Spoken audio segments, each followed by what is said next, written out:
Hey everyone. So, to all those who are able to who successfully download Silksong and are enjoying it, congratulations.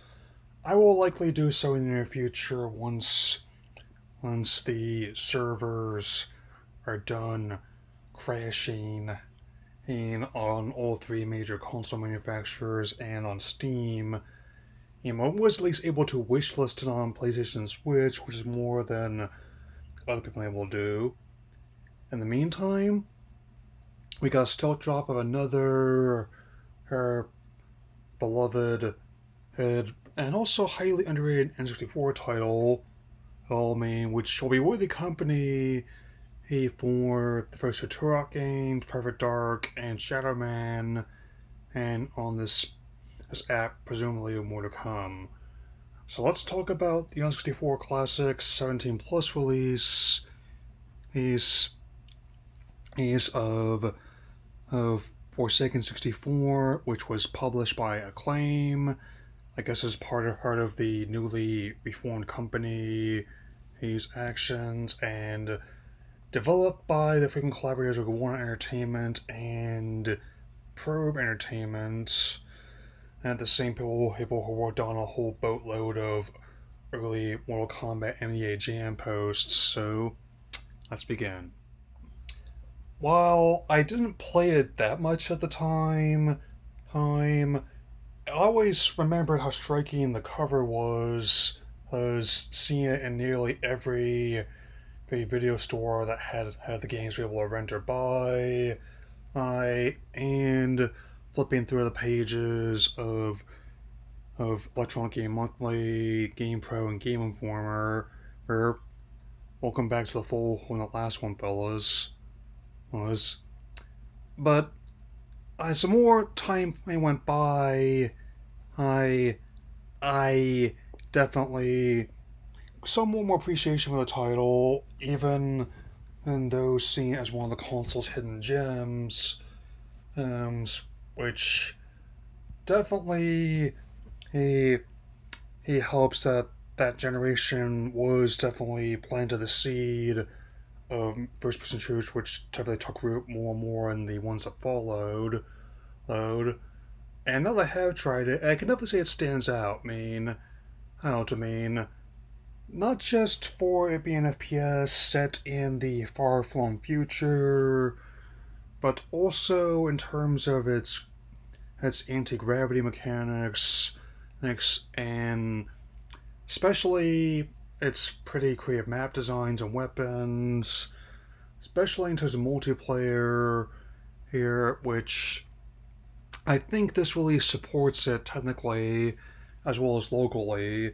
I mean, They also rolled out a somewhat new feature to actually map the controls individually, so I don't have to keep going back to system settings, which is good.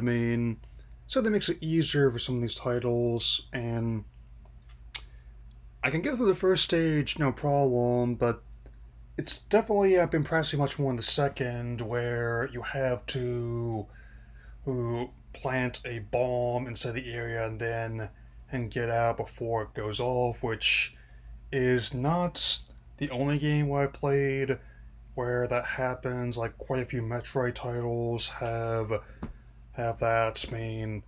They often call it like a low bearing boss where you have to set the explosive and get out of there before they blow. So it definitely is challenging to do that because of the aforementioned level design and the role gravity plays.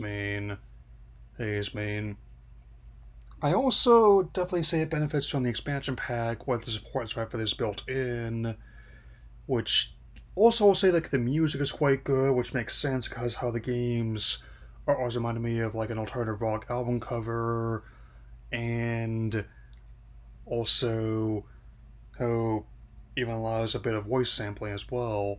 Since and even though who acclaimed that they had a lot of really dumb publicity stunts to market for their games, and I mean, even before social media was a thing, and it was pretty wild all things to try to do for attention.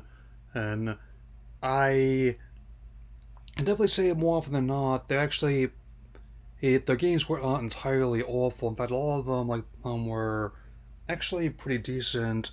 In this case, I can definitely say it. I definitely understand why it's a cult classic. I have all the games that could have added just out of nowhere to that tier. I'm glad I was this one. If I had some most wanted one to come to this tier, it would easily be Conker's Bad Fur Day, a which is something which is already on its 25th anniversary next year, and I definitely say that is one thing that Nintendo would have access to, given the amount of money they're paying Microsoft per year to have these ones. As stated before, I whenever another Nintendo Direct that happens, I will cover it.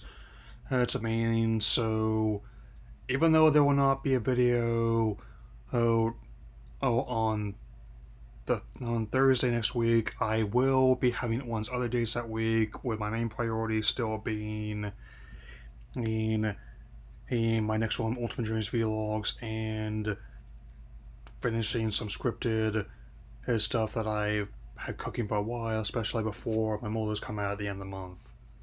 That'll be all for now, and I'll see you all again soon. Take care, everyone.